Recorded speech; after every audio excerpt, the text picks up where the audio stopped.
जिला हमीरपुर का एक बड़ा कस्बा है राठ। मूलतः मध्य प्रदेश के गांव सरमेड़ के रहने वाले मूलचंद्र अनुरागी का परिवार राठ के मोहल्ला भटियानी में रहता था।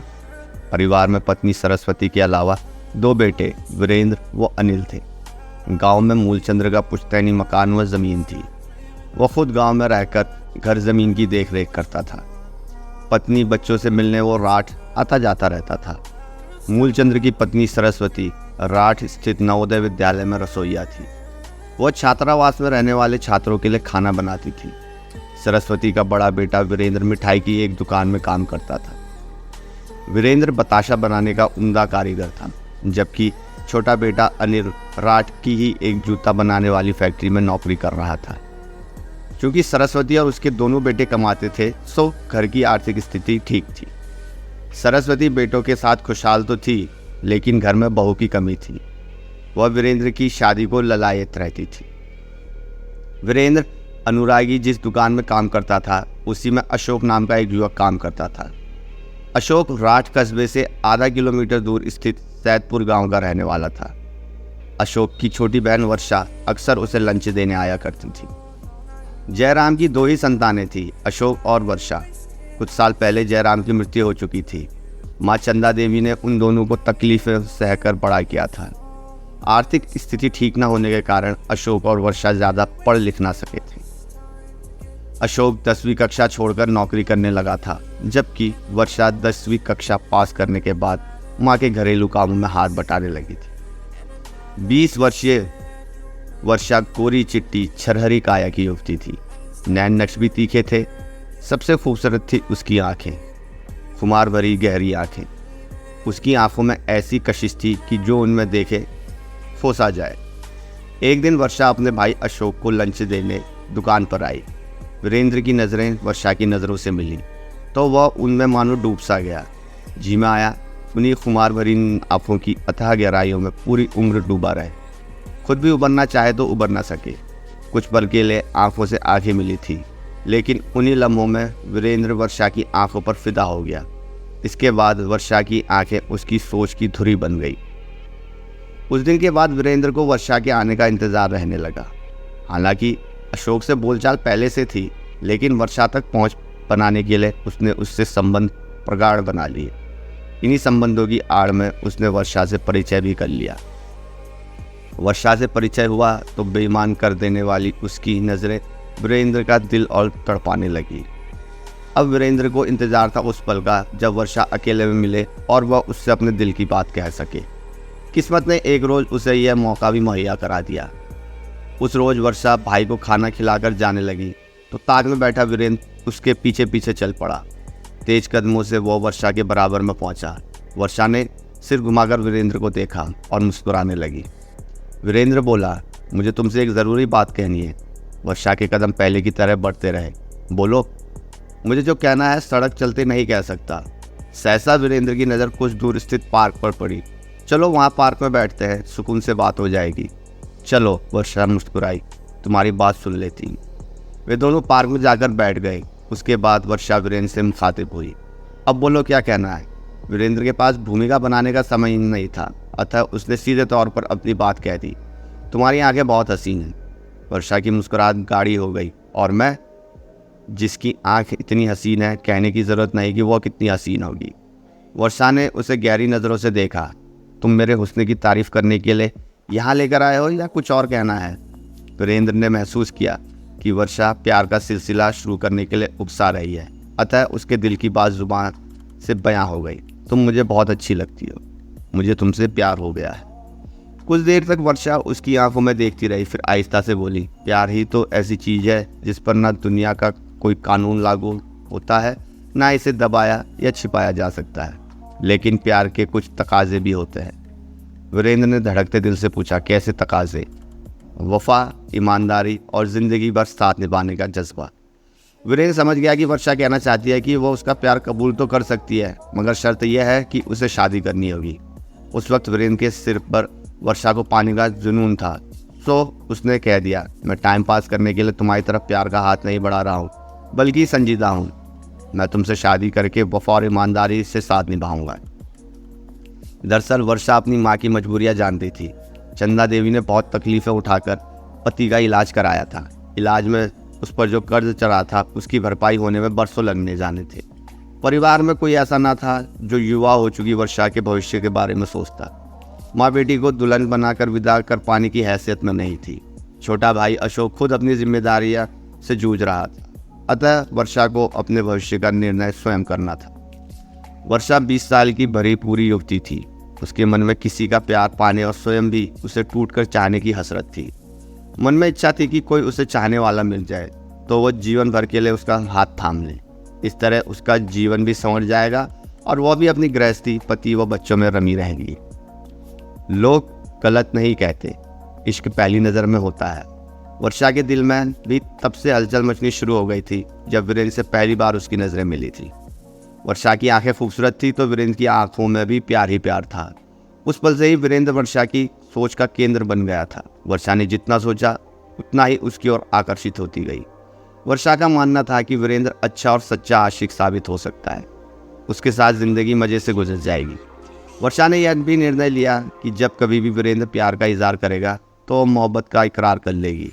उम्मीद के मुताबिक उस दिन वीरेंद्र ने अपनी चाहत जाहिर की तो वर्षा ने उसका प्यार कबूल कर लिया। उस दिन से वर्षा और वीरेंद्र का रोमांस शुरू हो गया। वर्षा के प्रेम की जानकारी उसकी माँ चंदा देवी और भाई अशोक को भी हो गई थी। चूँकि वर्षा और वीरेंद्र शादी करना चाहते थे तो उन लोगों ने उनके प्यार पर ऐतराज़ नहीं किया। एक प्रकार से वर्षा को माँ और भाई का मूक समर्थन मिल गया था। दूसरी ओर वर्षा वीरेंद्र के जितना करीब आ रही थी उतना ही उसे लग रहा था कि अभी वो वीरेंद्र को ठीक से समझ नहीं पाई, अभी उसे और समझना बाकी है। अतः वीरेंद्र को समझने के लिए वर्षा ने उसके साथ लिव इन रिलेशनशिप में रहने का मन बना लिया। सोचा वीरेंद्र उसकी अपेक्षाओं के अनुरूप साबित हुआ तो उससे शादी कर लेगी। कसौटी पर खरा ना उतरा तो दोनों अपने रास्ते अलग कर लेंगे। वर्षा का लिव इन रिलेशनशिप में भी दोहरा लाभ नजर आ रहा था। पहला लाभ यह है कि वीरेंद्र को ठीक से समझ लेगी। दूसरा लाभ यह है कि अपनी जवानी को घुन नहीं लगाना पड़ेगा। वीरेंद्र उसकी देह का सुख भोगेगा तो वह भी वीरेंद्र के जिस्म से आनंद पाएगी। एक रोज़ जब वर्षा और वीरेंद्र का आमना सामना हुआ और बातचीत का सिलसिला जुड़ा तो वीरेंद्र ने जल्द शादी करने का प्रस्ताव रखा। इस पर वर्षा बोली, मुझे शादी की जल्दी नहीं है, बल्कि हमें अभी एक दूसरे को समझने की ज़रूरत है। 6 महीने से हमारा रोमांस चल रहा है। वीरेंद्र के शब्दों में हैरानी थी। और अब तक तुम मुझे समझ नहीं पाई? समझती तो हूँ, लेकिन उतना नहीं जितना जीवन भर साथ रहने के लिए समझना चाहिए। पूरी तरह समझने में कितना वक्त लगेगा? वीरेंद्र ने उदास मन से पूछा। कुछ देर गहरी सोच में डूबे रहने के बाद वर्षा ने जवाब दिया, शायद 6 महीने और इस दौरान मेरा क्या होगा? वीरेंद्र ने पूछा। वर्षा के होठों पर मुस्कान आई। तुम्हारे साथ मैं भी रहूंगी। वीरेंद्र के सिर पर हैरत का पहाड़ टूट पड़ा। बिन ब्याहे मेरे साथ रहोगी? इसमें बुरा क्या है? वर्षा मुस्कुराई। नए ज़माने के साथ लोगों की सोच और ज़िंदगी के तरीके भी बदलते रहते हैं। शहरों कस्बों में बहुत सारे लोग लिव इन रिलेशनशिप में रह रहे हैं, हम भी रह लेंगे। यानी कि शादी किए बिना ही तुम घर रहोगी? वर्षा ने वीरेंद्र की ही टोन में जवाब दिया, बेशक। चूंकि वीरेंद्र वर्षा का दीवाना था, अतः जब वर्षा ने वीरेंद्र के सामने लिव इन रिलेशनशिप का प्रस्ताव रखा तो वो फौरन राजी हो गया। इधर वीरेंद्र ने अपने वो वर्षा के प्रेम संबंधों की जानकारी माँ को दी तो सरस्वती भड़क उठी। उसने वीरेंद्र से साफ कह दिया कि वह बिन ब्याही लड़की को घर में नहीं रख सकती। उसने कोई बवाल कर दिया तो हम सब फंस जाएंगे, बदनामी भी होगी। इस पर वीरेंद्र ने माँ को समझाया कि वे दोनों एक दूसरे से प्रेम करते हैं, 6 महीने बीतते ही शादी कर लेंगे। वर्षा के घर वालों को भी साथ रहने में कोई एतराज़ नहीं है। इस बीच हम लोग वर्षा को परख भी लेंगे कि वो घर की बहू बनने लायक है भी या नहीं। सरस्वती देवी का मन तो नहीं था, लेकिन बेटे के समझाने पर वह राजी हो गई। इसके बाद वीरेंद्र ने 5 जून 2020 को वर्षा को राठ स्थित शीतला माता मंदिर बुला लिया। यहाँ उसने उसकी मांग में सिंदूर लगाया, फिर उसे अपने घर ले आए। सरस्वती ने आधे अधूरे मन से बिन ब्याही दुल्हन का स्वागत किया और घर में पनाह दे दी। वर्षा महीने भर तो मर्यादा में रही, उसके बाद रंग दिखाने लगी। वो ना तो घर का काम करती और ना ही खाना बनाती। सरस्वती देवी उससे कुछ कहती तो वो उसे खरी खोटी सुना देती। देवर अनिल के साथ भी वह दुर्व्यवहार करती। पति वीरेंद्र को भी उसने उंगलियों पर नचाना शुरू कर दिया। वर्षा मनमानी करने लगी तो घर में कलह होने लगा। कलह का पहला कारण यह था कि वर्षा को संयुक्त परिवार पसंद ही नहीं था। वो सास देवर के साथ नहीं रहना चाहती थी। कलह का दूसरा कारण उसकी स्वच्छंदता थी, जबकि सरस्वती देवी चाहती थी कि वर्षा मर्यादा में रहे। उधर वर्षा को घर की चार दीवारी कतई पसंद ना थी, वह स्वच्छंद विचरण चाहती थी। तीसरा अहम कारण पति का वेतन था। वर्षा चाहती थी कि वीरेंद्र जो कमाए वो उसके हाथ पर रखे, जबकि वीरेंद्र अपना आधा वेतन मां को दे देता था। इस बात पर वो झगड़ा करती थी।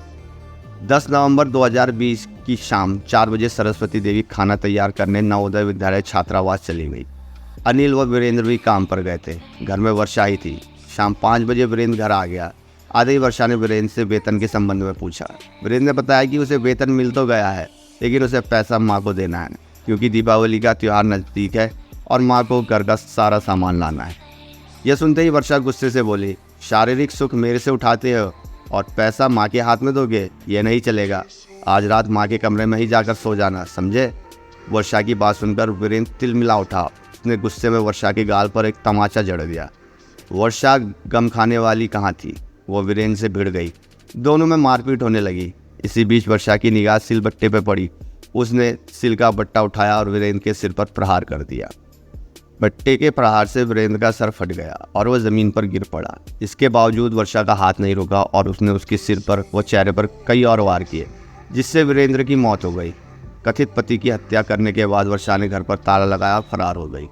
इधर रात 8 बजे सरस्वती देवी नवोदय विद्यालय छात्रावास से खाना बनाकर घर आई तो घर के दरवाजे पर ताला लटका था। सरस्वती ने वर्षा के मोबाइल फ़ोन पर कॉल की तो उसका मोबाइल फ़ोन बंद था। फिर उसने अपने छोटे बेटे अनिल को फ़ोन कर घर पर बुला लिया। अनिल ने भी वर्षा को कई बार कॉल की, लेकिन उससे बात नहीं हो पाई। सरस्वती और उसके बेटे अनिल ने पड़ोसियों से पूछताछ की तो उन्होंने बताया कि वर्षा बदहवास हालत में घर के बाहर निकली थी। ताला लगाने के बाद वो बड़बड़ा रही थी कि सास और पति उसे प्रताड़ित करते हैं। वो रिपोर्ट लिखाने पुलिस चौकी जा रही है। पड़ोसियों की बात सुनकर सरस्वती का माथा ठनका। किसी अनिष्ट की आशंका से उसने राठ कोतवाली को सूचना दी। सूचना पाते ही कोतवाल के पांडे पुलिस टीम के साथ आ गए। पांडे ने दरवाजे का ताला तोड़वाकर घर के अंदर प्रवेश किया। उनके साथ सरस्वती और अनिल भी थे। कमरे में पहुंचते ही सरस्वती वो अनिल दहाड़ मारकर रो पड़े। कमरे के फर्श पर 22 वर्षीय वीरेंद्र की खून से लथपथ लाश पड़ी थी। सरस्वती ने पांडे को बताया कि यह उनके बेटे की लाश है।